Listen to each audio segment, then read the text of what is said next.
ఇంత రాత్రి అయింది, నిద్రపోకుండా ఈడేం చేస్తున్నావునా? మా వైఎస్ఆర్ కొడుకు వస్తున్నాడంట, ఆయన కోసం ఎదురు చూస్తున్నా అన్నా. కాదన్నా, మీ వైఎస్ఆర్ కొడుకు వచ్చి నీ ముందు నిల్చున్నా నీకు కనపడదు కదనా? అన్నా, నాకు ఆయన కనపడకపోయినా నేను ఆయనకి కనపడతా కదన్నా. నాలాంటోళ్ళు ఆయన వెనకాలన్నామని తెలియడానికే నేను ఇక్కడ ఉన్నానన్నా.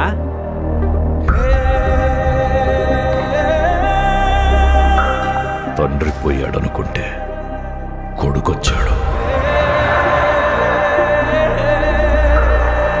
Congress party can create another 100 YSRs. Tell him, if he doesn't fall in line, the consequences will be very harsh.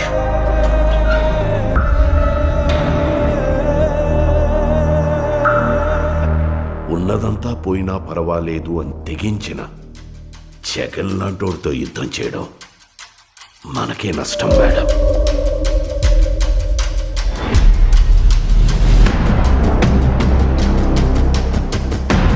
చరిత్రలో కని విని ఎరుగని రీతిలో అవినీతి చేశాడని అభియోగాలు మోపండి.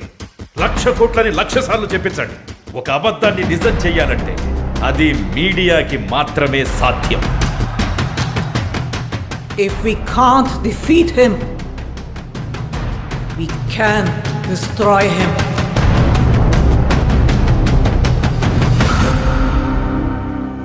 చరిత్ర నన్ను గుర్తుపెట్టుకుంటుందో లేదో నాకు అనవసరం అన్నా, కానీ ఒకవేళ గుర్తుపెట్టుకుంటే తండ్రి కోసం ఇచ్చిన మాట తప్పని కొడుకుగా మీరన్నా ఆ చరిత్ర గుర్తుపెట్టుకుంటే చాలన్నా.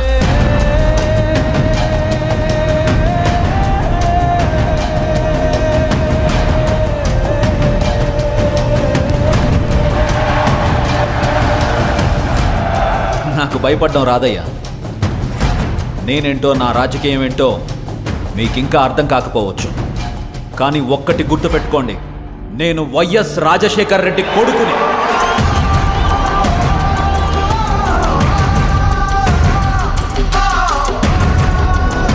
నా రాజకీయ ప్రత్యర్థినైనా శత్రువునైనా ఓడించాలనుకుంటానే కానీ మీ నాయకుడిలాగా వాళ్ళ నాశనం కోరుకోనయ్యా.